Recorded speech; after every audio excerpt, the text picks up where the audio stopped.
Rome had seen cruel men before, but Nero was different. This was a man who allegedly watched executions like theatre, a man who murdered his own mother, a man so obsessed with power, pleasure, and control that even the Roman elite feared speaking his name out loud. But Nero wasn't born emperor. He was created, forged inside one of the most corrupt dynasties in human history, where betrayal was a family tradition and murder was just another political tool. Before Nero became the monster history remembers, he was a child trapped inside a palace full of predators, and the most dangerous predator of them all was his own mother. This is the terrifying true story of how Nero rose to power. Nero was born in 37 AD. His birth name was Lucius Domitius Ahenobarbus. Even before he could walk, people feared the family he belonged to. His mother, Agrippina the Younger, was the sister of Emperor Caligula, and Caligula's reign had already turned Rome into a circus of terror. This was the emperor who reportedly declared war on the sea and ordered soldiers to stab the water with spears. Rome under Caligula became a place where nobody trusted anyone. Executions happened constantly. Political enemies vanished overnight. The imperial palace was full of spies, paranoia, and hidden daggers. Nero's father wasn't much better. Ancient writers described him as violent, sadistic, and completely immoral. According to Roman historian Suetonius, Nero's father once said that nothing good or pure could ever come from him and Agrippina. That prediction would become horrifyingly accurate. When Nero was only 2 years old, his father died. Then things got worse. Caligula accused Agrippina of conspiracy and exiled her from Rome. Young Nero lost his inheritance, lost protection, lost status, and in ancient Rome, losing status could get you killed. For several years, Nero lived in uncertainty while powerful men fought over control of the empire. But his mother never stopped planning, because Agrippina didn't just want survival, she wanted absolute power, and she intended to use her son to get it. In 41 AD, Caligula was assassinated by his own guards. Rome exploded into panic. The empire suddenly had no ruler. Then something bizarre happened. The Praetorian Guard found Caligula's uncle Claudius hiding behind palace curtains, terrified he would be murdered next. Instead of killing him, they made him emperor. And with Claudius on the throne, Agrippina returned from exile. This was the turning point, because Agrippina quickly realized Claudius was weak. He was intelligent, but easily manipulated, awkward, physically disabled, constantly underestimated, and most importantly, lonely. Agrippina began rebuilding her influence carefully. She married a wealthy nobleman to regain financial power. She strengthened political alliances, and then she aimed directly at the throne itself. There was just one problem. Claudius already had a son, Britannicus, the legitimate heir to the Roman Empire. If Nero was ever going to rule Rome, Britannicus had to be removed from the equation, and Agrippina was perfectly willing to do whatever was necessary. Agrippina understood something terrifying about power. People don't usually conquer Rome with armies, they conquer it through manipulation. And she was a master manipulator. In 49 AD, Agrippina married Emperor Claudius. Yes, her own uncle. Even by Roman standards, this shocked people. But once she became empress, her rise became unstoppable. She immediately began removing rivals from court. Political enemies disappeared. Senators were accused of treason. Potential threats mysteriously died. Ancient historians accused Agrippina of poisoning multiple people during this period. Whether every story is true or not, one thing is certain. People were terrified of her. Meanwhile, Nero's transformation had begun. Claudius officially adopted him, and suddenly Nero jumped ahead of Britannicus in the line of succession. The boy who once lived in exile was now being prepared to rule the largest empire on earth. Agrippina ensured Nero received the finest education in Rome. She hired the philosopher Seneca to tutor him. But Nero's upbringing wasn't normal. He grew up inside a palace where lies, fear, seduction, and murder were daily realities. Power wasn't something to earn, power was something to seize. And slowly, Nero began developing the same cruelty that surrounded him. By 54 AD, Nero was 16 years old. But there was still one obstacle standing between him and the throne: Claudius. At first, Claudius favoured Nero heavily. But as Britannicus grew older, rumours spread that Claudius might restore his biological son as heir. For Agrippina, this was unacceptable. If Nero lost succession, everything collapsed.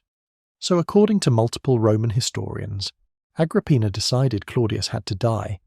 The emperor was allegedly poisoned during a banquet using toxic mushrooms. Some accounts claim the poison worked slowly, others say doctors finished the job afterward.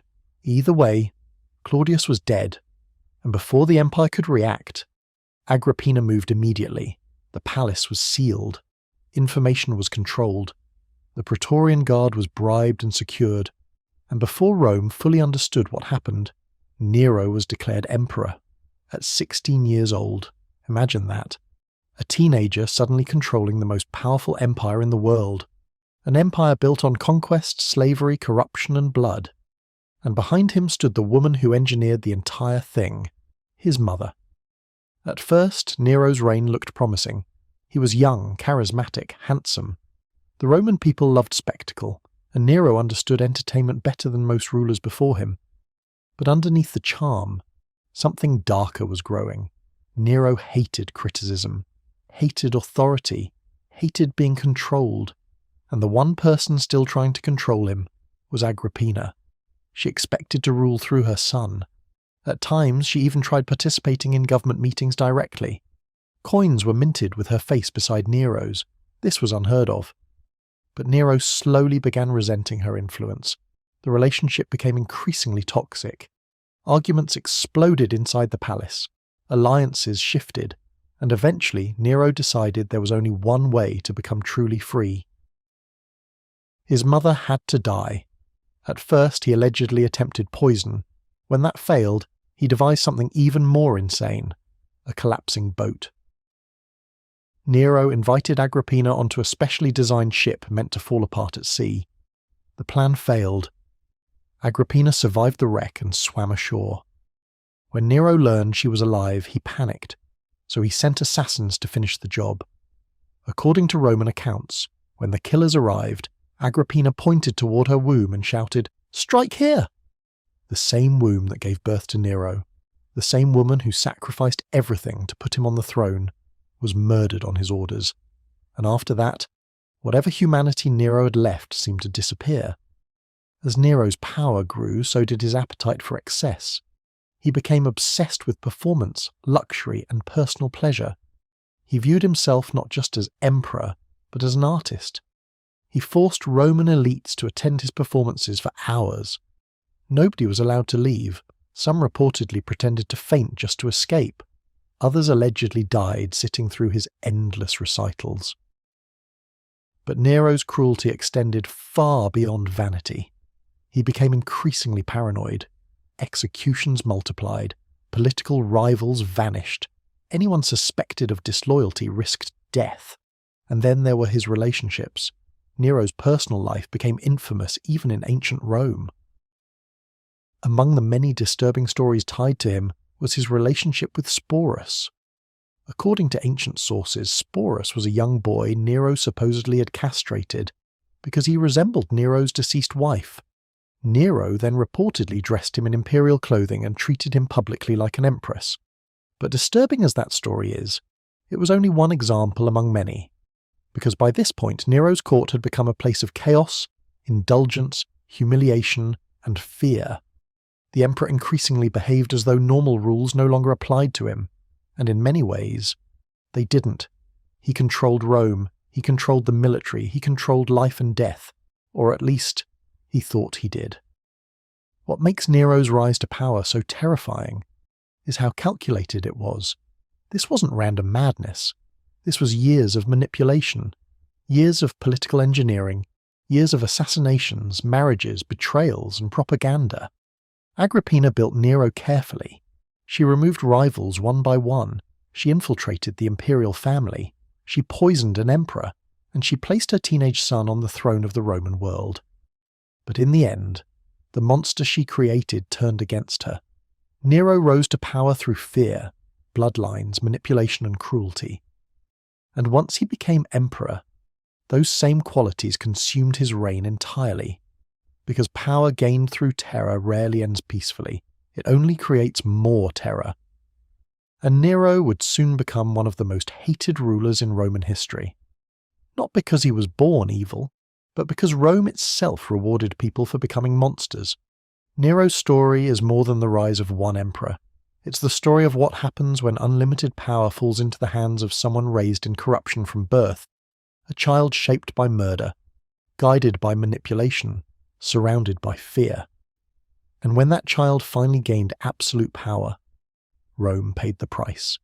The terrifying part is this: Nero didn't rise despite the cruelty of Rome. He rose because of it.